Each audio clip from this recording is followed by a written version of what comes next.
Welcome to the holiday special series of DeRo and the Diehard. For the next 5 days, counting down to the start of 2026, I'll be ranking the top 5 teams of the past half decade. Using data from accredited websites like Transfermarkt and Football Reference, I will do a deep dive into the advanced analytics whilst also utilizing public opinion and the eye test to determine not only who is the best statistically, but intangibly. I will not be ranking a club's performance over the course of the last half decade, but rather selecting a single season edition of a team, ranking them against their European counterparts. These are teams that for the past 5 years have won Champions Leagues, league titles, and domestic cups, and have not only changed the course of football history by how they play, but have etched their names in the halls of football greatness for their achievements. To kick off this legendary ranking, we begin with a club that possesses the most royal of pedigrees in European football: Real Madrid, specifically their 2023-2024 season. Now, as far as Real Madrid go, this was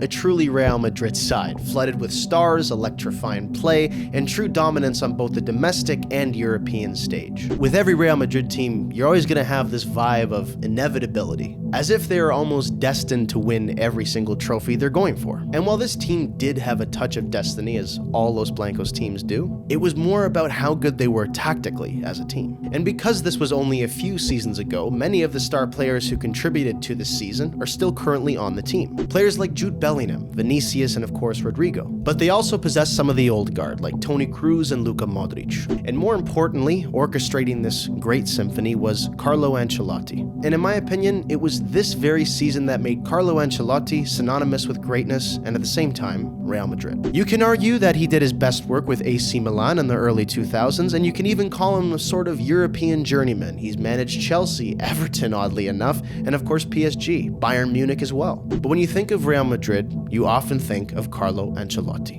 Furthermore, I think he's actually etched himself among the legends at the club like Ronaldo, Iker Casillas, Sergio Ramos, Raul, Zidane, Florentino Perez, Alfredo Di Stefano. I think his name belongs amongst those greats. But back to the point. This team achieved a European double, winning both La Liga and the UEFA Champions League. It technically could be classified as a treble if you count the Spanish Super Cup, but that competition is only 2 games, and for the sake of it, we're just going to call it a double. And I will say this, going back to the other point about Carlo, a lot of the time he doesn't get enough credit tactically. He doesn't get enough credit for his football genius, and that is because he is such an effective man manager. But this season, his direction, his tactics, chef's kiss. Because domestically, this team was a problem. They finished atop of the league with 95 points and a record of 28 wins, 8 draws, and only 1 loss all campaign. And throughout this year, they achieved 20 clean sheets, which is actually a club record for a single La Liga campaign, and they only allowed 26 goals. This achievement is made even more incredible when you consider that Thibaut Courtois only played 8 matches all season for Los Blancos. On the other side of things, this team took full control. They averaged 59% possession for the season, with an expected 2.2 goals per game. Now that's an average of 2.2 goals per game, so they are creating a massive amount of chances every time they step onto the pitch, which actually showed in their totals, scoring 87 goals across the year and 133 across all competitions. And here comes their Champions League record. I mean, it's just so typical of Real Madrid, undefeated with 10 wins and 3 draws, scoring 32 goals in 13 games.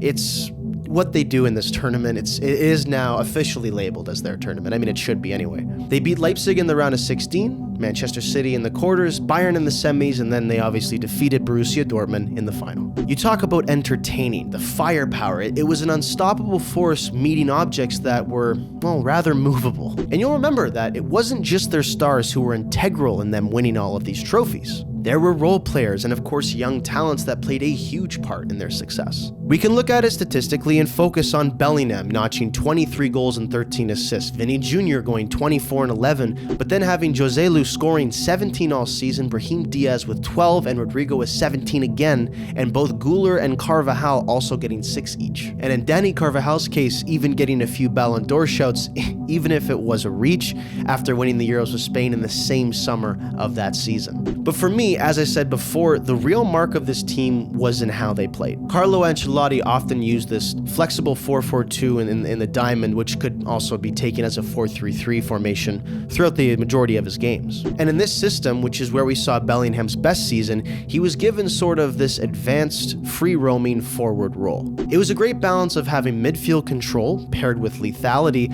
and then quick vertical transitions that could be classified as a counterattack, but I'll leave that up to you. You also had that wide overload with pacey wingers, and that made Real really potent within the 18-yard box. On the other end of things, you had players like Rudiger, Vasquez, Militao, Mendy, Carvajal, and of course Nacho Fernandez holding it down defensively. Some of those players, again, belonging to the old guard from the three-peat team. And what that allowed them to do was take advantage of teams, ball-playing defenders to eliminate threats, and then turn defense into attack very quickly. And of course, like any Real Madrid team, what would this team be without magical moments? The final against Dortmund, sealing La Liga over Cadiz, and most notably, that win in the semi-final over Bayern at home with Joselu's late brace that produced, of course, this iconic quote that we do use a lot on DeRo and the Diehard. We'll have a look.